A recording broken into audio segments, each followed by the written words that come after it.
Make your first chatbot in 3 minutes.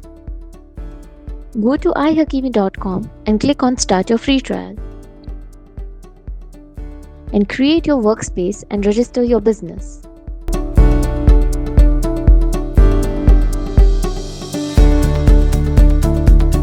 On the left bar, you will find bots. Under bots, go to Facebook and connect your Facebook account to create your first chatbot.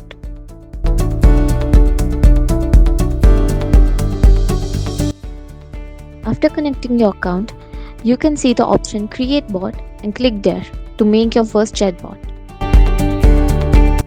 Give your bot a name and description.